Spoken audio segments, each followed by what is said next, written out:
Bonjour à toutes et à tous, on se retrouve aujourd'hui pour une vidéo que vous commencez à connaître. Je fais une FAQ, donc une foire à questions, à laquelle je réponds en une vidéo, une fois par an. Ça fait exactement 1 an que j'avais sorti ma dernière FAQ.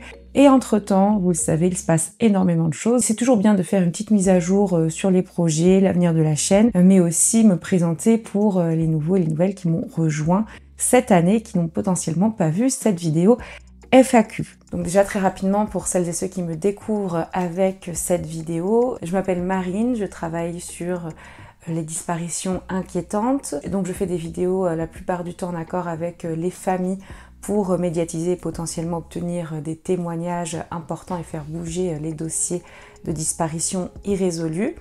Et également, je fais partie d'une association qui s'appelle Association ARPD pour assistance et recherche de personnes disparues, qui est la plus grosse association de ce type en France.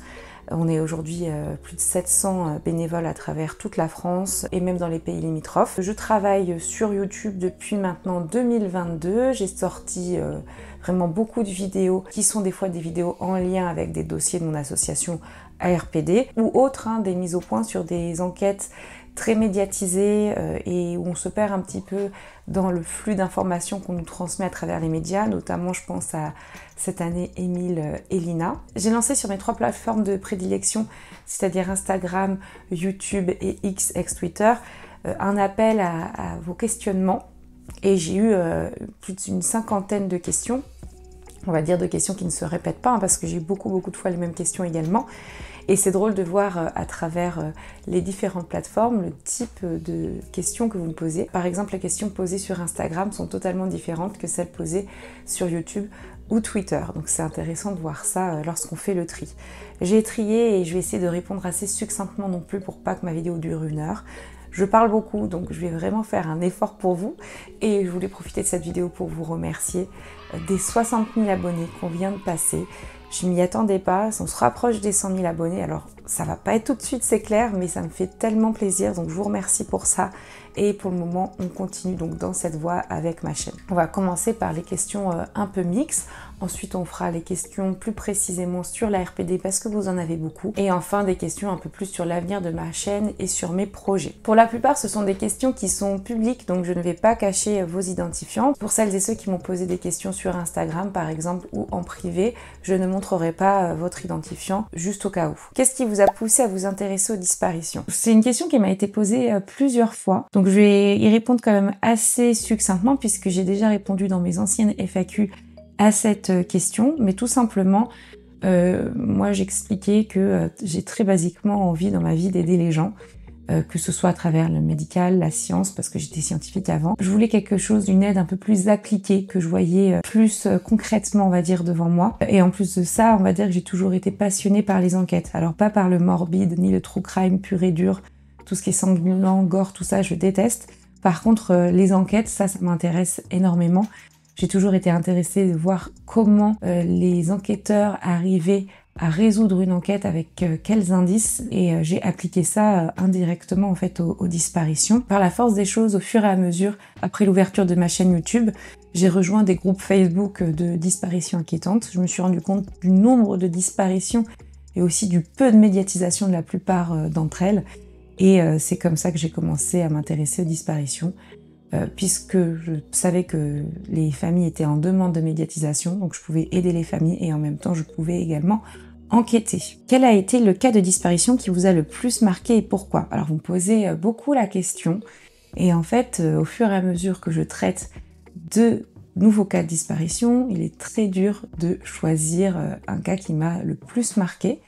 Généralement, celui qui me marque le plus, c'est le dernier que j'ai traité, le dernier en date sur ma chaîne YouTube. Mais on va dire que puisque en tant que bénévole ARPD, je suis sur un dossier, le dossier de la disparition de Franco Imani, qui m'a particulièrement touchée, on va dire que c'est celle qui me marque le plus en ce moment, puisque je sais et je sens qu'on peut retrouver Franco, et je sens qu'on est à ça en fait, d'avoir les moyens pour le faire.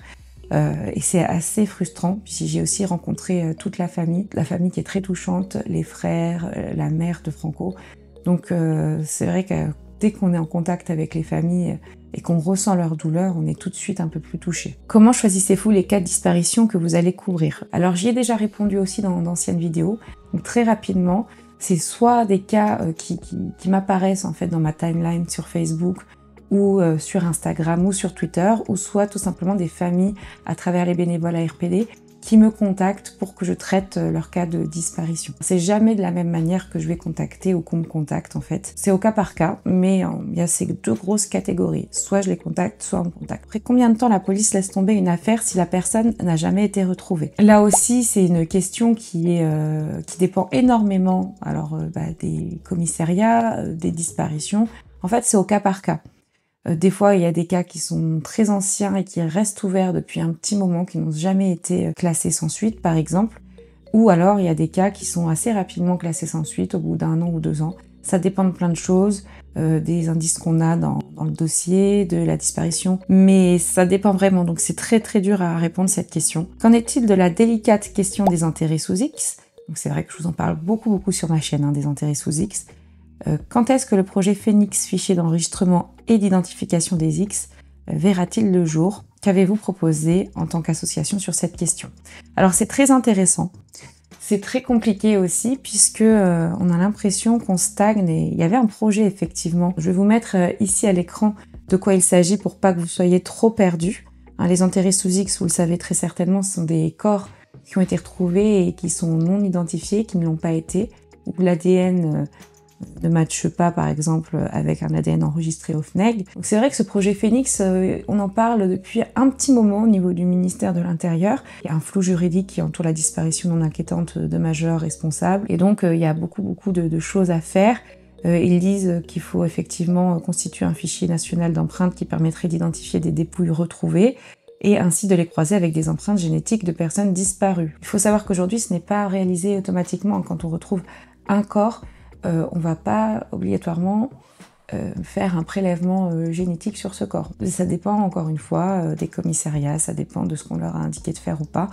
Donc c'est pas du tout homogénéisé et donc ça n'a pas changé depuis toutes ces années, depuis que je vous en parle. Ils parlent aussi d'une identification par voie dentaire qui serait intéressante à privilégier. Ils expliquent l'élargissement de ce dispositif aux personnes enterrées sous X qui se matérialiserait sous la forme d'un projet déjà évoqué depuis 2018 sous le nom de Phénix, pour désigner le fichier d'enregistrement et l'identification des X, permettrait de réduire le faisceau d'incertitude sur les personnes recherchées.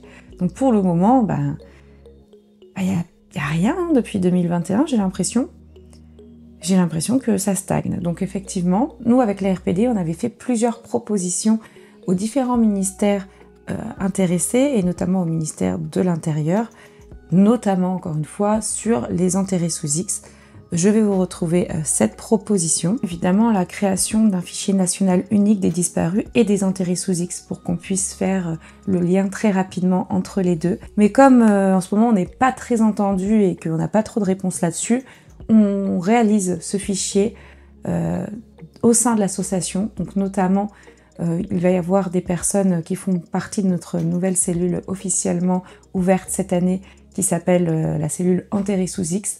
Des personnes qui travaillent depuis maintenant déjà plusieurs mois, voire plusieurs années, sur la réalisation, déjà au niveau de la région, puis aussi au niveau du national, de ce fichier qui met en relation les personnes disparues avec les enterrés sous X. Alors à notre niveau, puisqu'on n'a pas les mêmes moyens évidemment que le ministère, et il faut savoir que c'est un travail de fourmi, puisqu'on travaille municipalité par municipalité. On va récupérer dans les mairies les fiches des enterrés sous X, et on va réaliser tout ce que je viens de vous expliquer. Donc c'est un travail énorme que réalise la RPD, que j'aimerais mettre en lumière à travers un reportage sur le terrain sur ma chaîne YouTube. Donc cette année, c'est un de mes projets. Je vous réponds un petit peu aussi à une question qui va être posée plus tard. C'était une réponse assez longue, mais en même temps, les enterrés sous X, c'est très important comme problématique et il faut vraiment que ça avance parce qu'on se rend compte vraiment qu'il y a des cas qui auraient pu être résolus 7 ans avant. Je pense notamment évidemment au cas d'Elmeki Terrac. Coucou, j'ai une question, mais ça concerne plus ton travail de bénévole.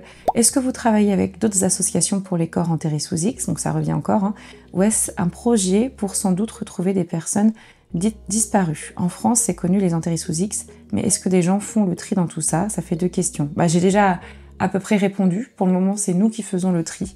dedans. Je ne trouve pas d'autres associations, en tout cas j'en ai pas en tête, qui réalisent le même travail que nous sommes en train de réaliser. Pour autant, au niveau des collaborations, on collabore avec énormément d'associations, des associations plus anciennes, Child Focus, vraiment des associations qui prennent en charge une partie différente de ce que nous, on traite comme dossier. Donc là, on est plus sur des dossiers de mineurs pour le Child Focus, et c'est une association belge. Donc tout ce qui est association étrangère de pays limitrophes, on essaie de créer des partenariats, notamment avec des associations aussi espagnoles, des associations anglaises de recherche de personnes disparues, ou encore très récemment une association qui a été créée par 2 bénévoles à RPD, l'association Havane, qui elle est plus à l'étude sur les cold cases, que ce soit disparitions très très anciennes, probablement reliées avec un crime, ou également de traitement des crimes non résolus. Mais ça va pas être du tout le même travail que nous, puisque nous on est aussi enquêteurs bénévoles sur le terrain. Ça va être vraiment une analyse du dossier pour essayer de faire ressortir des éléments qui pourraient aider à la résolution de ces dossiers. Et on parle de dossiers quand même assez différents des dossiers que l'on traite avec la RPD. Coucou, je me demandais comment tu gères les critiques sur YouTube, est-ce que cela t'impacte dans ta vie privée?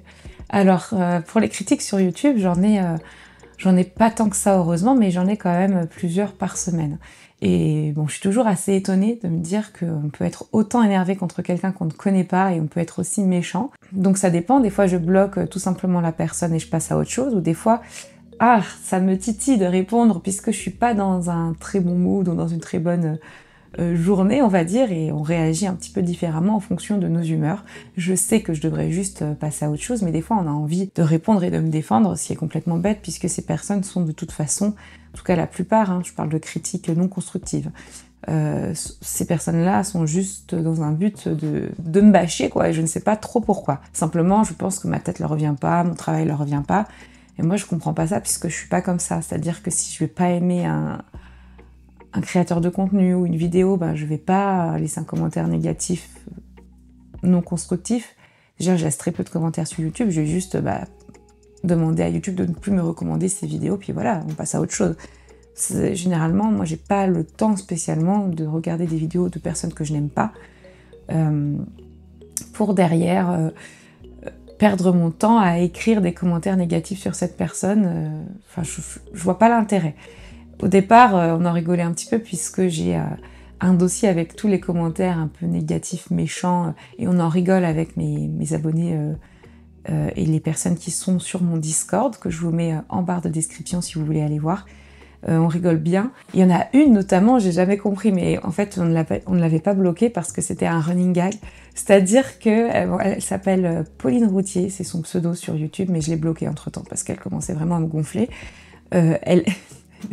À chaque fois que je posais une question sur mon onglet communauté ou que je traitais d'une vidéo ou d'une disparition qui avait déjà été traitée par un autre youtubeur, et notamment ici on parle de Lionel Camille, la personne me déteste, elle me disait mais de toute façon t'es nul, t'es un but de ta personne, vraiment des trucs sans queue ni tête. Donc à chaque fois qu'elle commentait, c'était un running gag. Je suis t'es encore là, voilà. Enfin c'était plutôt drôle, et puis elle s'énervait toute seule ou elle répondait pas. Au bout d'un moment quand même, on va libérer la personne. Je l'ai bloquée pour son bien-être personnel puisque je me suis dit quand même, ça doit être bizarre de suivre quelqu'un qu'on n'aime pas et de commenter tous ses faits et gestes.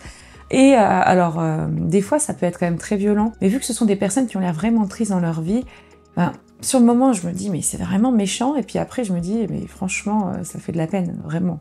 Et de plus en plus, j'arrive à me détacher. Vraiment des critiques. Ça n'a pas d'impact sur ma vie personnelle, Dieu merci. Mais j'aimerais vous lire par exemple le type de critique vraiment nulle que je reçois. La dernière que j'ai en date, c'est pour ça que je vous en parle, parce que j'en ai parlé hier, notamment en story Instagram. Je vais vous le lire et je vous le mets à l'écran pour que vous vous rendiez compte à quel point il y a des gens qui sont un peu ravagés quand même, et je le dis sans exagération. Donc je vais vous le lire. Alors la personne venait me faire une critique sur une vidéo compilation, vous savez quand je suis absente, puisque j'étais absente pendant 3 semaines environ, pour que l'algorithme de YouTube ne me défonce pas, et également faire des petites mises à jour sur des dossiers que j'ai déjà traités. Je prends des vidéos que j'ai déjà tournées il y a quelques années et je les remets un peu au goût du jour. Enfin voilà, et d'ailleurs ça sert puisque j'ai obtenu encore avant-hier, un témoignage sur la disparition de Franco. Donc c'est vraiment top puisque j'ai reposté ma vidéo d'il y a 2 ans maintenant, la semaine dernière. Donc là, la personne venait me faire une critique, voilà, bon ça arrive, hein. Quelqu'un qui n'aime pas spécialement ce que je fais, il dit c'est un fameux Robin des Bois. En matière de true crime, tu n'es pas au point, il y a trop d'approximations de syntaxe, des formulations lourdes, des fois je ne comprends pas pourquoi il y a tant de vues, ce n'est que mon point de vue, avec un petit smiley mignon, enfin bref. Donc là je réponds, ces vidéos datent d'il y a 2 ans, parce que je me suis dit peut-être parce qu'à l'époque je faisais effectivement plus d'erreurs de syntaxe, je faisais moins attention à ce que j'écrivais, enfin c'était pas non plus le top au niveau montage, même si ce sont des vidéos qui sont vraiment des bonnes vidéos, en tout cas sur le fond. Sur la forme peut-être un peu moins. Donc je réponds simplement, ces vidéos datent d'il y a 2 ans, et là personne me répond 2 fois de suite, hein. Je te parle des dernières vidéos, tu n'es pas très maligne, aurais-tu un problème psy ou est un handicap physique, car les postes de tes réponses sont souvent à côté de la plaque. Et là je me suis dit mais vraiment les gens ont un vrai problème. Pourquoi tant d'animosité? Pourquoi me demander si j'ai un problème psychologique ou un handicap physique? Enfin, et même si c'était le cas, en quoi ça te concerne? Enfin, je sais pas.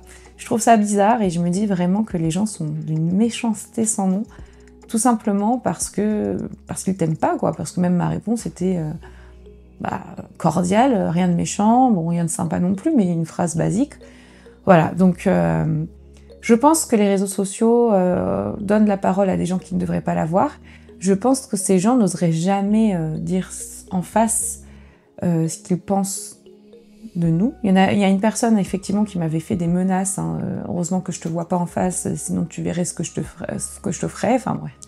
On rappelle quand même que je parle de disparition inquiétante pour aider les familles. C'est juste ça, hein, ce que je fais. Donc vraiment, ça craint et je me dis, à mon petit niveau, c'est ça, mais au niveau des personnes à plus d'1 million d'abonnés, ça doit faire un petit moment qu'ils lisent plus leurs commentaires. Moi, dans le processus de mon travail, je suis obligée de lire les commentaires parce que des fois, on a des pistes en commentaire qui sont très intéressantes.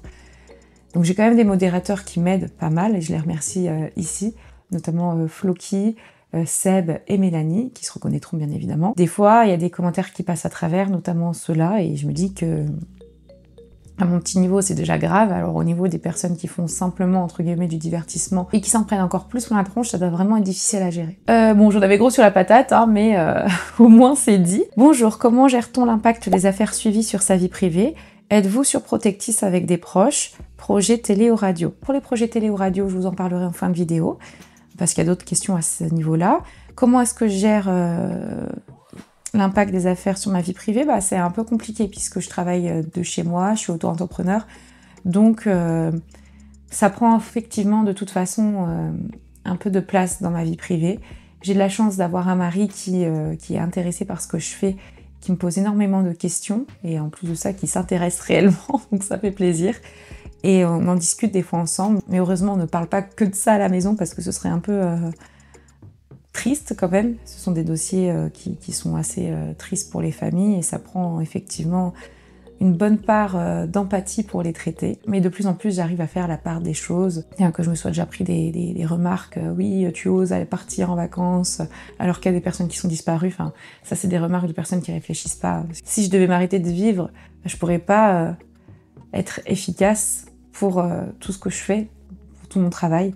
Puis quand bien même, j'ai quand même le droit de vivre, même s'il y a des personnes qui subissent des choses horribles dans leur vie.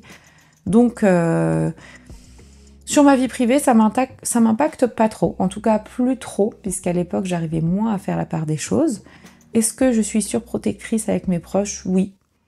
Mais ça, je crois que j'ai toujours été. Un petit peu plus maintenant, maintenant que je parle de disparition inquiétante, mais je suis un peu une des seules qui part seule à l'étranger. Et donc, je pense évidemment, malheureusement, de toutes ces disparitions de Français à l'étranger et qui étaient seuls. Toutes ces remarques aussi que je trouve horribles de personnes qui disent « ne partez jamais seul ». Écoutez, partir seul, c'est bien aussi. Il faut juste être très préventif et prévenir quelqu'un de ce que vous allez faire. C'est ce que j'avais fait, mon groupe WhatsApp, avec tout, assurance, où j'allais, le numéro des taxis, le machin. Je mettais toutes les informations parce que je devenais un petit peu parano également. J'ai jamais rien vécu de compliqué à l'étranger, mais quand je suis partie seule. Mais quand même, je préfère prévenir que guérir et donc de ne pas mettre ma famille dans la panade au cas où il m'arrive quelque chose. J'ai un peu une question qui s'y rapportait, c'était en étant confronté du fait de ton travail à des drames humains caractérisés par la violence, le désespoir, l'insécurité, etc. Cela a-t-il impacté ton esprit et par conséquent a-t-il subi des modifications psychologiques en te sentant par exemple moins en sécurité dans cette société qui a l'air d'être sûre alors qu'en fait il n'en est rien? As-tu changé de regard sur la société, les individus et la vie en général? Alors franchement, donc ton pseudo c'est le dictateur africain. C'est une question très bien posée, très bien écrite. J'y ai un peu répondu. Je pense que mon cerveau, effectivement, est beaucoup plus sur ses gardes quand je marche seule dans une rue qu'il fait nuit, évidemment. Mais j'ai toujours été un petit peu sur mes gardes tout le temps, même avant ça. J'ai un peu plus de mal de me sentir en sécurité dans le métro ou quand il y a vraiment une foule. Mais ça, je pense que c'est depuis 2015, pour être honnête, avec les attentats du Bataclan notamment, puisque on a perdu quelqu'un qui était proche de ma grande sœur au Bataclan.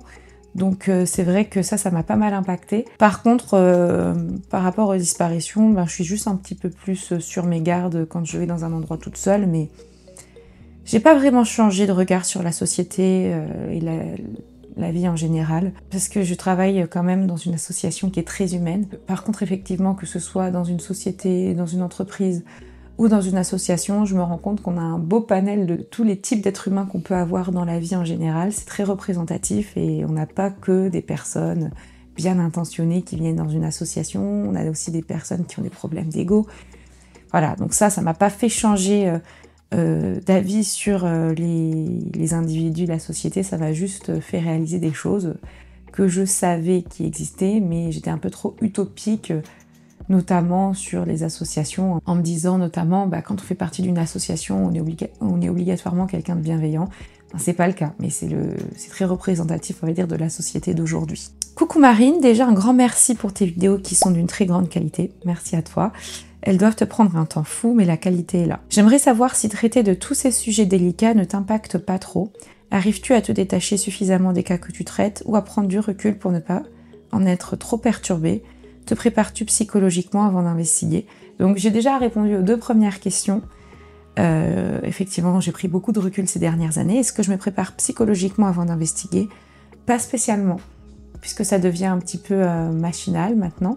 Par contre, je me prépare psychologiquement avant de rentrer en contact avec les familles, puisqu'on ne sait jamais quel type de personnes on va avoir au bout du fil ou qu'on va rencontrer.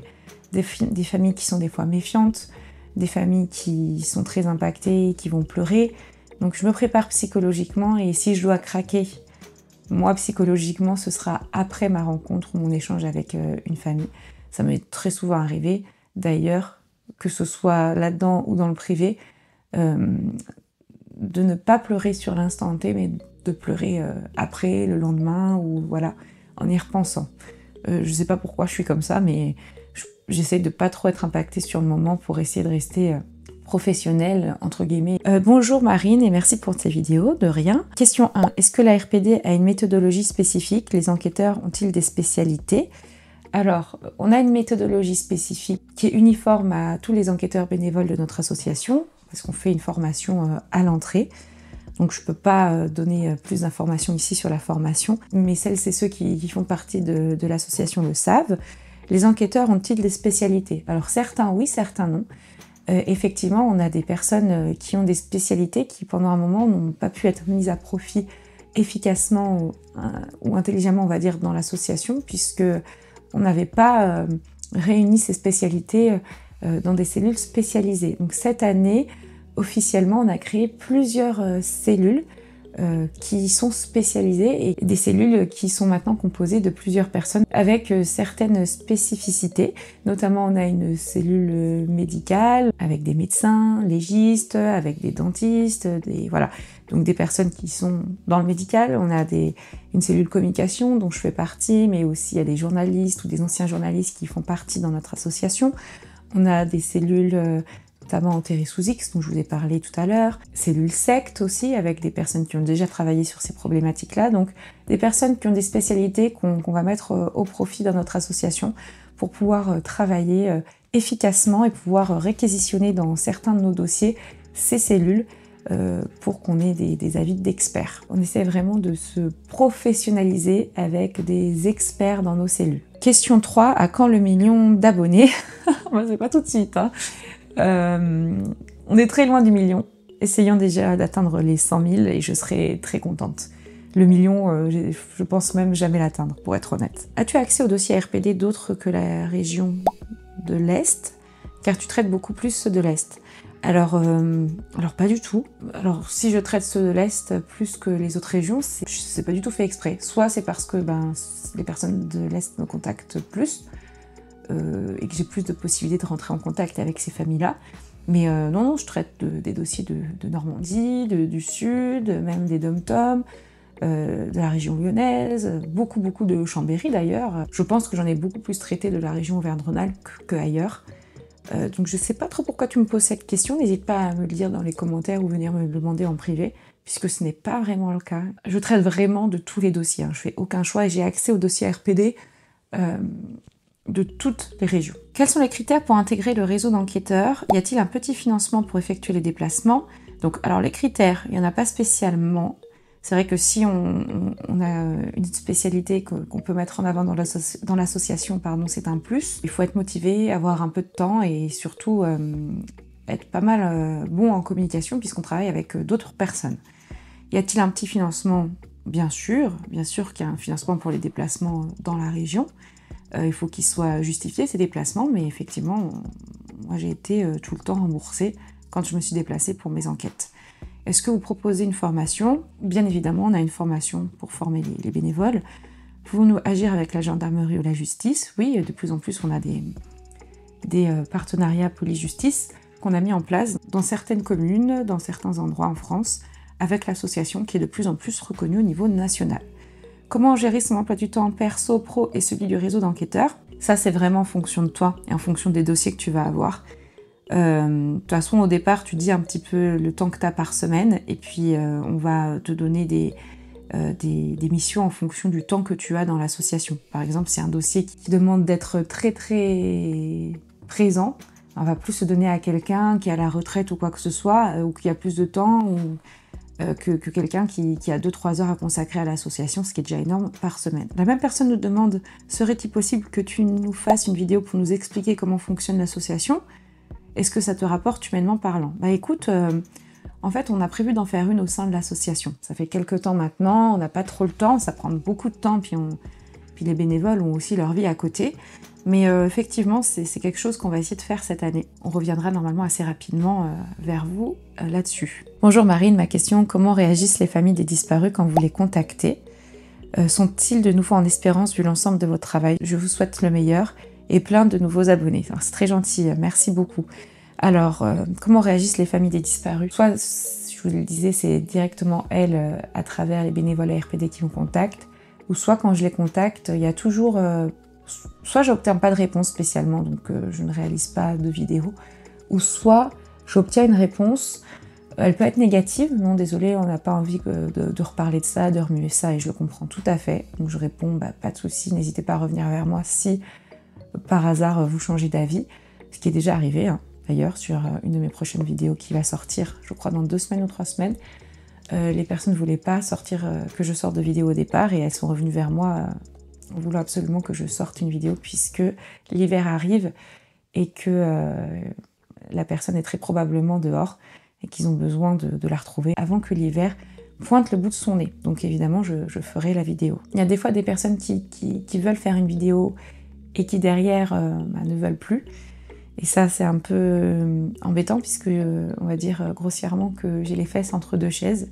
J'ai travaillé à leur demande, j'ai même fait vérifier mon script et au dernier moment la personne va me dire non. Ça m'est arrivé cette année où je l'ai un peu mal pris puisque j'étais pas très bien psychologiquement et en plus de ça je pensais vraiment faire une vidéo qui correspondait totalement à la famille et puis en fait au dernier moment la famille a dit non alors que la vidéo en tout cas le script avait été vérifié. C'est comme ça arrive et puis derrière je me suis un petit peu fait insulter, mais encore une fois je ne vis pas ce que ces personnes vivent au quotidien et Dieu merci. Je ne sais pas comment je réagirais si je vivais quelque chose de dramatique, donc Voilà, ça m'impacte un petit peu sur le moment, mais je passe à autre chose. Après, la plupart du temps, on va dire 95% du temps, j'ai quand même des réponses, et les réponses sont toutes positives, donc j'ai un très bon rapport avec les familles en règle générale. Ah, j'avais pas répondu à la dernière question. Sont-ils de nouveau en espérance vu l'ensemble de votre travail? Oui, obligatoirement. Ils sont en espérance. Ils espèrent vraiment que médiatiquement ça va changer quelque chose et potentiellement ça va aider aussi à une plus large médiatisation sur le territoire national par les médias, on va dire, plus classiques, hein, la télé qui est encore très souvent regardée par plusieurs millions de personnes. Ce que je peux comprendre, donc des fois je mets quand même en garde, il se peut qu'il n'y ait pas d'avancée grâce à ma vidéo, il se peut que malheureusement ça n'intéresse pas les médias plus traditionnels, mais c'est quand même une médiatisation que je leur propose de plusieurs dizaines de milliers de vues, ce qui n'est pas négligeable pour certains dossiers qui sont vraiment peu ou pas médiatisés. Pourquoi pas 1 million d'abonnés avec le talent que vous avez? Alors, j'estime pas avoir de talent, mais c'est très gentil. Et encore une fois, le million d'abonnés, je pense ne jamais l'atteindre. Mais go to 100 000 abonnés, on espère. Quelques questions toutes rapides pour enrichir ta FAQ. Merci beaucoup Alain. Percée inattendue, quel a été le moment le plus mémorable de l'année sur ta chaîne? Alors, le moment le plus mémorable, j'en ai pas en tête. Je vais regarder directement sur YouTube pour voir s'il y a quelque chose qui me revient en tête de mémorable. On va dire que le moment le plus mémorable, parce que tous les dossiers que j'ai traités sont mémorables, celui qui m'a le plus, pas touché, mais fait sortir de mes sentiers battus, on va dire que c'est les disparus de Grèce, puisque j'ai été contactée par la famille américaine d'Albert, qui est un des disparus de Grèce. Pour le moment, ils sont encore 3 à avoir disparu et de ne pas avoir été retrouvés depuis juin. Donc oui, ça a été assez mémorable puisque j'ai échangé avec eux et je me suis dit que mes vidéos pouvaient aller au-delà des frontières. Je me l'étais déjà dit avec la disparition de Valentin Mousset, mais c'était pas cette année, puisque mes vidéos sont allées jusqu'en Inde. Et également, on va dire, ce qui est le plus mémorable, c'est l'ouverture de ma chaîne à d'autres dossiers et mes affaires justice pour. C'est-à-dire que la personne est décédée, ce n'est pas une disparition, mais il y a vraiment des éléments qui montrent que la justice n'a pas été rendue pour la personne décédée, qu'elle n'est pas décédée, on va dire, sans l'aide de quelqu'un la plupart du temps. Pour le moment, j'ai fait seulement 2 vidéos justice pour, et une nouvelle sortira la semaine prochaine, donc justice pour Mehdi et justice pour Pierre, que je vous mets à l'écran. Peux-tu nous parler d'une anecdote amusante qui s'est passée en coulisses? Généralement, j'ai pas trop d'anecdotes amusantes puisque mes sujets sont assez lourds. Les trucs les plus amusants, c'est les animaux qu'il y a autour de moi qui font du bruit, hein, sont mes chats. Ou alors l'âne qui est juste à côté de chez moi, ou surtout les poules, les chiens, enfin bref, c'est un vrai zoo chez moi. Donc le plus amusant aussi, c'est quand je bug, quand je parle. Des fois, je vais répéter 5 fois la même phrase. C'est vrai que c'est drôle, mais je les retiens pas, on va dire. Je fais pas vous savez, de bêtisier. Je trouverais ça un peu malvenu. Je l'aurais évidemment fait si je traitais de sujets un peu plus légers. Mais je me vois mal faire des bêtisiers. Voilà, c'est toujours un peu compliqué hein, d'allier fun avec disparition. C'est clair que c'est pas trop le thème de ma chaîne. Mais je viendrai à en parler dans la partie mes projets. Et j'ai déjà répondu à comment gères-tu les commentaires négatifs ou les critiques. J'ai d'ailleurs longuement répondu. On se réjouit de tes futurs projets et de ton retour, toute lumineuse et pleine d'énergie. T'es trop mignon. Tes vacances t'ont fait un grand bien. Effectivement, je reviens de vacances. On le voit pas trop, mais je suis bronzée. Mais ma lumière, là, elle n'est pas vraiment adéquate pour le montrer. Bonjour Marine, parmi tes interventions, laquelle a permis la réouverture d'une affaire, voire sa conclusion? Merci pour tout ce que tu fais. Alors, je vais pas aller dans les détails, j'en parlerai peut-être une fois, un autre jour, ou peut-être en live. Mais effectivement, mes vidéos ont permis de relancer certaines enquêtes et même des fois d'arriver à une conclusion. Donc on a notamment la disparition de Mathieu Broutin, on a eu des informations ou des témoignages très intéressants avec des noms qui sont ressortis. La disparition de Valentin Mousset, où mon intervention est remontée jusqu'à la juge d'instruction qui a carrément demandé un acte, une demande d'acte qui a été acceptée. J'en suis très fière. J'avais eu la disparition de Leslie et Kevin à l'époque où dès le début en janvier j'avais le nom de 3 sur 4 je crois des assassins présumés qui sont aujourd'hui incarcérés en attente de leur procès. Donc j'ai eu notamment Chantal Morisset qui avait disparu en Normandie. Ma vidéo faisait l'objet notamment d'un appel à bénévoles parce qu'on avait prévu d'aller sur le terrain et de fouiller une partie que les enquêteurs n'avaient pas fouillée depuis 8 mois environ, autour du vélo de Chantal qui avait été retrouvé. Donc ça faisait 7-8 mois que les enquêteurs auraient dû, à mon sens, faire des recherches dans ce cercle, dans cette zone. Ça n'a pas été fait. Je sais de source sûre que le fait d'avoir réalisé une vidéo où je faisais un appel à bénévoles, ça a un peu fait tiquer les gendarmes. Je me semble que ce sont les gendarmes là-bas. Et je crois, une semaine après, vraiment pas longtemps après, ils ont du coup lancé les recherches qu'on avait prévu de faire. Et ils ont retrouvé le corps de Chantal dans la zone qu'on avait prévu de fouiller. Voilà, donc c'est aussi à ça que servent mes vidéos indirectement, retrouver les personnes disparues en faisant bouger les enquêteurs officiels sur le dossier. Et je suis très contente que ce soit eux qui aient retrouvé Chantal, puisqu'elle a été retrouvée pendue, et que je pense que si la famille ou des proches étaient avec nous pendant les recherches, ça aurait pu avoir un impact à vie. Psychologique. Donc je les remercie en effet d'avoir pu réaliser ces recherches et d'avoir retrouvé Chantal derrière, même si ça arrivait pour moi 6 ou 7 mois trop tard. Ensuite, je cherche un petit peu. J'ai eu pour plusieurs, que je vais pas, pour plusieurs dizaines de dossiers, des témoignages intéressants de personnes potentiellement liées à la disparition. Je parle notamment de Malik Boudvillain ou encore de Hugues Guton.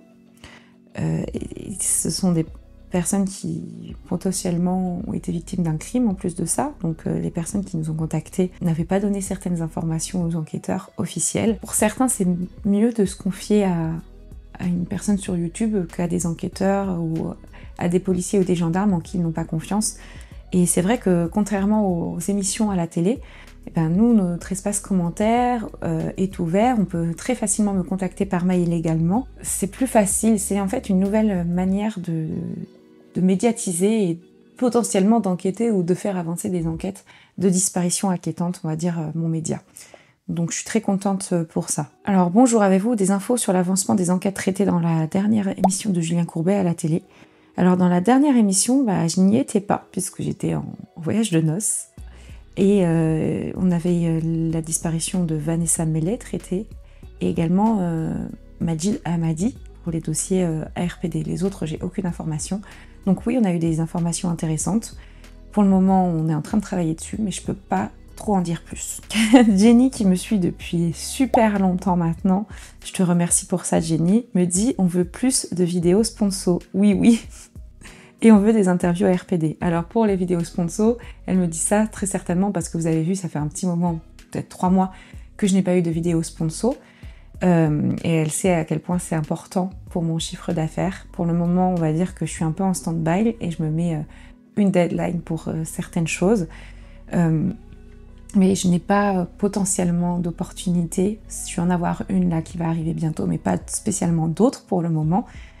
Ce qui est un peu embêtant puisque généralement avec une vidéo sponsor, je multiplie par 2 ou par 3 mon chiffre d'affaires. Par contre, j'ai une possibilité depuis longtemps, ça fait 2-3 mois que Temu me propose une certaine somme pour faire une vidéo sponsorisée. Mais je ne suis pas du tout en adéquation avec cette entreprise, cette société, on va dire, Temu, qui est pour moi un peu comme Wish. Je ne sais pas si vous vous rappelez de cette application.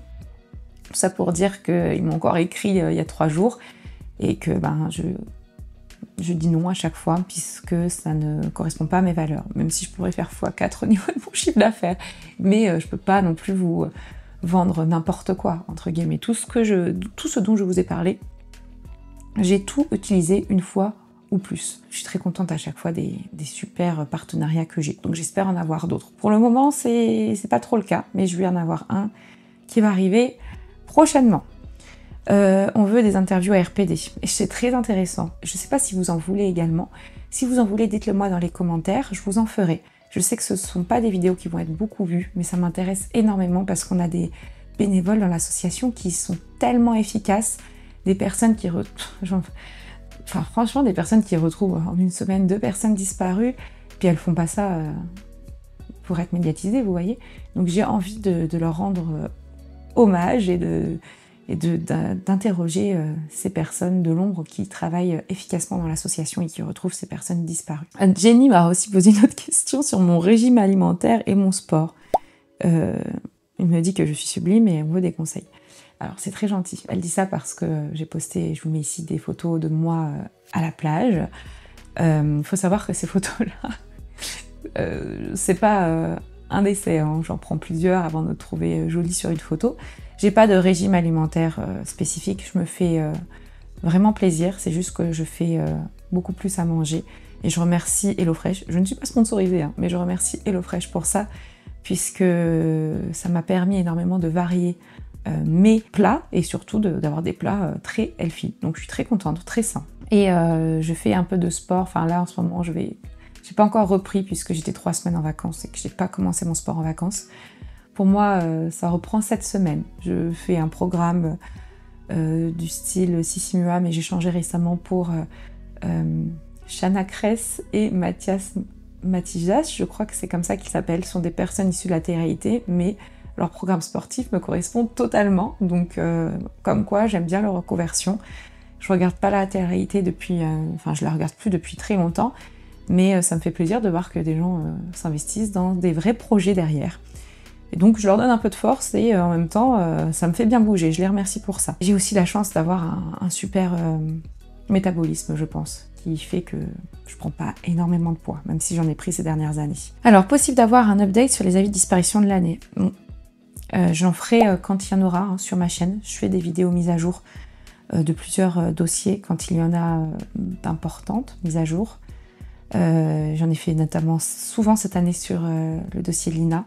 J'en ferai bien évidemment un, pas tout de suite, hein, dans un mois ou dans 2, enfin on va pas le faire tout de suite avant d'avoir certaines réponses. Et on pense évidemment très fort à Lina et à ses proches qui ont subi beaucoup de choses au niveau des réseaux sociaux. Mais je vous en parlerai dans un prochain projet, puisque je trouve que sur les réseaux sociaux, ça part de plus en plus en vrille. Les meilleures chaînes YouTube selon toi qui parlent des mêmes sujets que ta chaîne.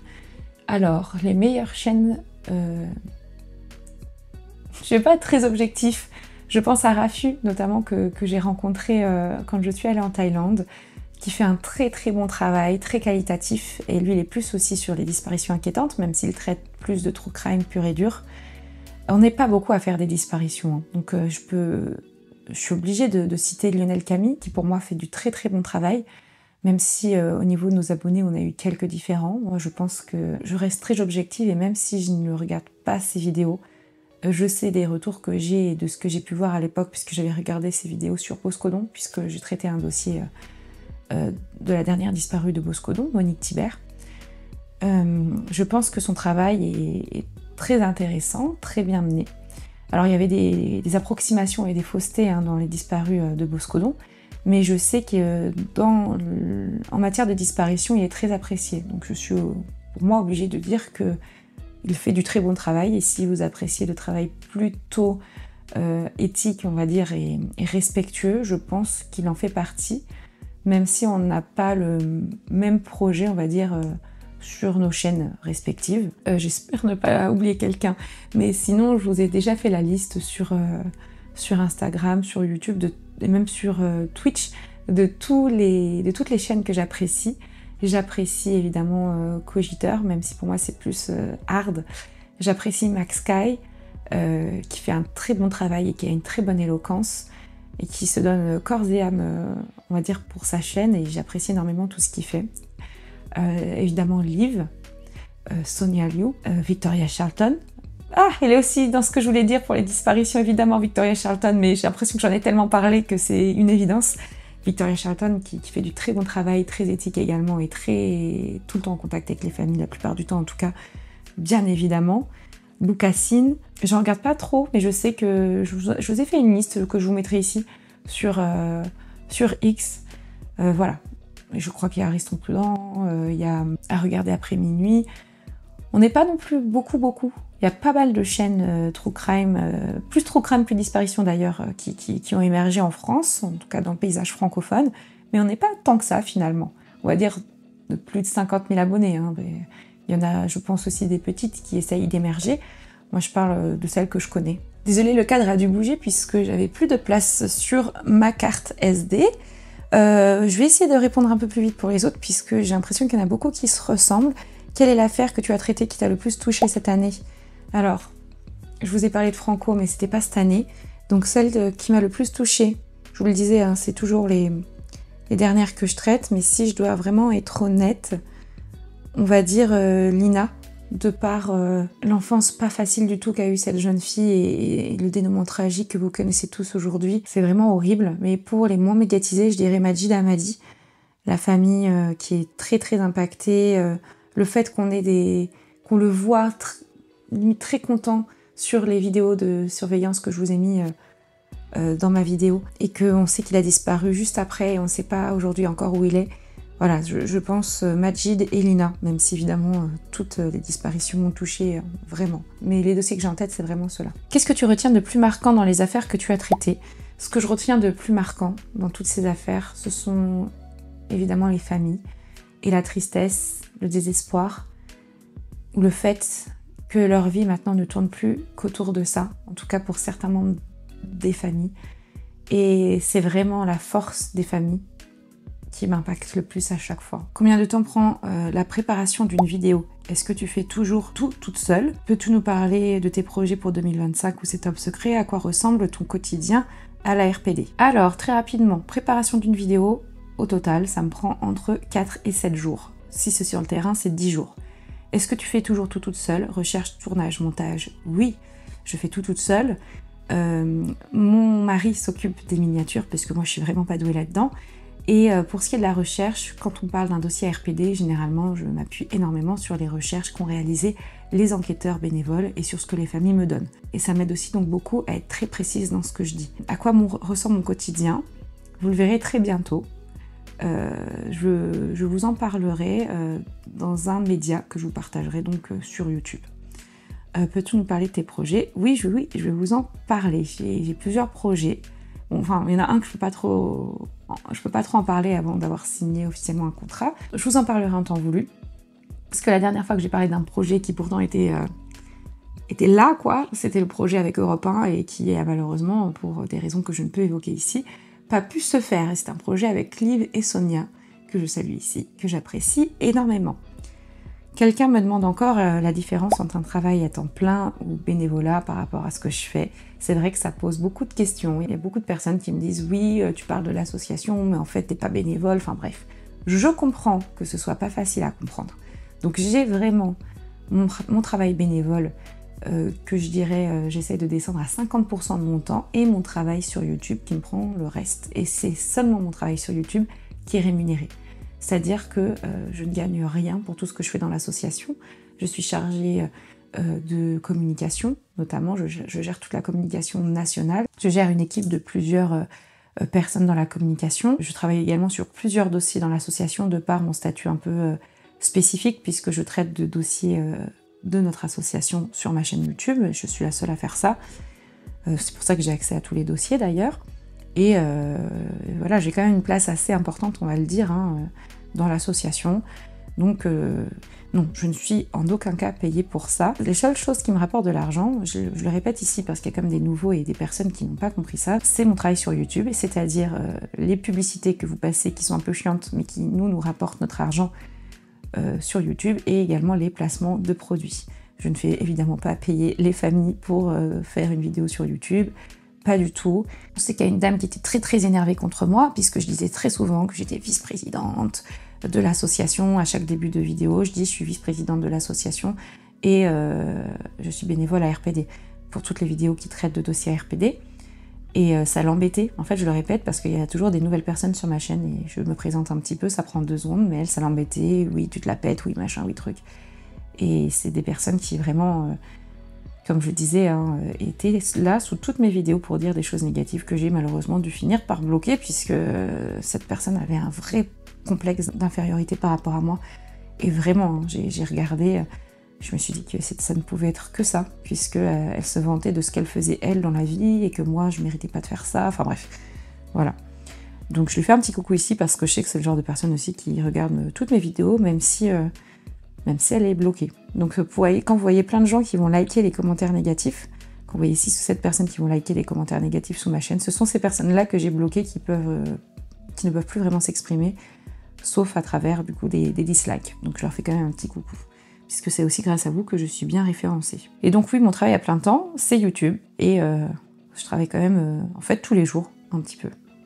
Je travaille tous les jours. Il n'y a jamais de temps mort avec les disparitions. Même quand j'étais en lune de miel, des fois j'étais posée sur mon portable et j'en profitais pour répondre à mon groupe qui est très actif aujourd'hui sur la disparition de Franco, puisqu'il y a des démarches qu'on doit réaliser pour faire avancer le dossier. Donc je ne pouvais pas le laisser sans réponse pendant 2 semaines, quoi. Donc évidemment, j'étais moins proactive, mais je répondais bien évidemment aux questions. Que retiens-tu de cette année? Alors, j'ai aussi cette question qui est plus axée professionnelle. Quels sont les moments positifs et négatifs que tu retiens en 2024? Alors pour mon année, au niveau personnel, ce que je retiens, c'est que j'ai débuté vraiment pas bien mon année, puisque j'ai été très malade et que j'ai été hospitalisée 1 semaine. C'est ce qui m'a aussi donné l'envie de profiter plus de ma vie et d'arrêter d'être enfermée tout le temps, à travailler sur ma chaîne. Donc c'est pour ça aussi que vous m'avez vu en Thaïlande, en Espagne, en Guadeloupe pendant 2 semaines, en Thaïlande 2 semaines aussi, et au Portugal très récemment. J'aime bien, je profite de tous les moments qui s'offrent à moi.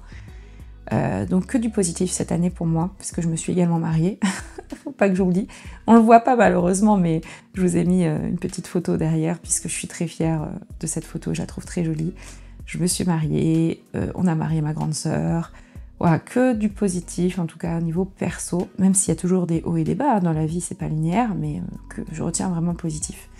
Au niveau professionnel, le positif, ça va être que je sais de plus en plus où je vais, que j'ai de plus en plus de facilité à traiter des dossiers et à rentrer en contact avec les familles et à garder un contact avec les familles. Je retiens aussi le fait que je veux plus me tourner vers le terrain plus que le management d'une équipe, puisque cette année, comme j'ai eu des postes à responsabilité au sein de mon association, on est moins sur le terrain quand on a des postes à responsabilité. Mais moi, je me suis engagée dans l'association de base pour être sur le terrain. Donc je retiens aussi que j'ai pris cette décision-là d'être beaucoup plus sur le terrain. C'est ce que j'ai réalisé en 2024 et je suis contente de pouvoir l'appliquer. Négativement, c'est-à-dire que j'ai eu un petite baisse de morale après que j'ai été malade, et ça a pas mal impacté aussi mon chiffre d'affaires. Alors pas vraiment mes vues, j'ai fait toujours des bonnes vues, mais mon chiffre d'affaires, vu que je sortais moins de vidéos, a été impacté, donc j'ai gagné beaucoup moins d'argent cette année que les autres années. Donc j'espère que ça évoluera dans le bon sens, pas parce que je veux être multimillionnaire, enfin si, tout le monde veut l'être, hein, on va pas se mentir, mais je veux juste gagner assez pour pouvoir vivre confortablement, et j'ai pas envie de devoir mettre ma chaîne de côté, puisque j'ai pas envie de mettre mon travail de côté pour retrouver un travail, on va dire, plus classique, que j'ai la possibilité d'avoir, hein. Il n'y a aucun souci là-dessus, et qui sera bien mieux payé que ce que je fais, mais c'est ce que j'aime faire, et j'espère juste que mon chiffre d'affaires augmentera ces prochains mois. Voilà, je suis totalement honnête avec vous, c'est ce que je retiens de négatif, on va dire 2024. Quels sont tes projets pour 2025 ? Alors déjà, pour 2025, c'est vraiment, et même cette fin d'année 2024 d'ailleurs, c'est sortir une vidéo par semaine, et même avoir un petit peu d'avance sur mes vidéos quand je peux. Et c'est pour ça que des fois je vous reposte même des vidéos que je retravaille un petit peu, pour être sûre de pouvoir vous en sortir au moins une par semaine, et que je puisse continuer de travailler longtemps. Ensuite, j'ai pas mal d'objectifs, notamment de reprendre très régulièrement les live streams sur Twitch. Enfin les streams quoi, donc je reprends dès cette semaine, et au moins une fois par semaine. Je pense que je me mettrai pas de jours définis. Ce sera vraiment des jours définis pour mes vidéos YouTube, mais pas trop pour mes lives. Je le ferai quand j'aurai le temps, tout ça. J'aime pas me bloquer une soirée spécialement pour ça, sachant que ça ne me rapporte rien et que je le fais vraiment par plaisir d'être en contact avec ma communauté et d'enquêter sur des dossiers en live. J'ai un projet énorme qui j'espère se concrétisera, mais qui pour le moment a l'air de plutôt se concrétiser, mais je vous en parlerai dès que je pourrai. J'ai également des projets pro de mon côté qui seront l'ouverture d'une nouvelle chaîne notamment, et également la création de quelque chose. J'ai pas trop envie d'en parler tant que c'est pas très clair dans mon esprit, puisque des fois je parle trop vite parce que j'ai plein d'idées et derrière ça ressort pas. Donc j'ai envie de vous sortir les choses quand elles sont sur le point d'être sorties, quoi. Je sais pas si vous avez compris, mais tout simplement, j'ai pas envie de mettre la charrue avant les bœufs. Voilà un petit peu mes projets pour 2025. Comment vois-tu ton avenir dans ton milieu ? As-tu des objectifs précis en tête pour la RPD ou ta chaîne YouTube? Donc ça, oui, j'ai répondu. Et mes objectifs sont un petit peu personnels. Je vous en parlerai l'année prochaine si j'ai réussi à les tenir. Aimerais-tu écrire un livre un jour? Écoute, au départ, je pensais pas. Et maintenant, quand j'y réfléchis, je pense que ça pourrait être très intéressant de partager ce que j'ai vécu ou ce que je vis encore aujourd'hui, en tout cas à travers un livre.